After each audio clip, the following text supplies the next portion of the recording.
ನಮಸ್ಕಾರ ಎಲ್ರಿಗೂ. ಬ್ಯೂಟಿಫುಲ್ ಮನಸ್ಸುಗಳು ಚಾನಲ್ಗೆ ನಿಮಗೆಲ್ಲ ಸ್ವಾಗತ. ಇವತ್ತು ಸಂಡೇ ಮಾರ್ನಿಂಗ್ ಏನು ಬ್ರೇಕ್ಫಾಸ್ಟ್ ಮಾಡೋದು?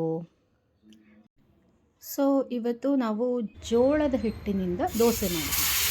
ಜೋಳದ ಹಿಟ್ಟಿನಿಂದ ದೋಸೆ ಹೇಗೆ ಅಂದರೆ, ನೀವು ಎಷ್ಟು ಪ್ರಪೋರ್ಷನ್ ಜೋಳದ ಹಿಟ್ಟು ತೊಗೊತೀರೋ, ಅಂದರೆ 1 ಕಪ್ ತೊಗೊಂಡ್ರೆ 1 ಕಪ್ ರವೆ ಹಾಕಬೇಕು, 2 ಕಪ್ ತೊಗೊಂಡ್ರೆ 2 ಕಪ್ ರವೆ ಹಾಕಬೇಕು. ಎರಡನ್ನೂ ಮಿಕ್ಸ್ ಮಾಡಿ ಉಪ್ಪು ಹಾಕಿ ಸ್ವಲ್ಪ ಮೊಸರು ಹಾಕಿಬಿಟ್ಟು ನೀರು ಹಾಕಿ ಕಲಸಿಟ್ಕೊಳ್ಳಿ.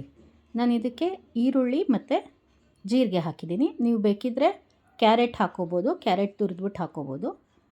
ನಾನು ಇದಕ್ಕೆ ದೋಸೆ ಮಾಡಾದಮೇಲೆ ತುಪ್ಪ ಹಚ್ತಾ ಇದ್ದೀನಿ. ಈಗ ಜೋಳದ ದೋಸೆ ಚಟ್ನಿ ಜೊತೆ ರೆಡಿ. ನಮ್ಮ ಚಾನಲ್ನ ಸಬ್ಸ್ಕ್ರೈಬ್ ಮಾಡಿ, ಲೈಕ್ ಮಾಡಿ.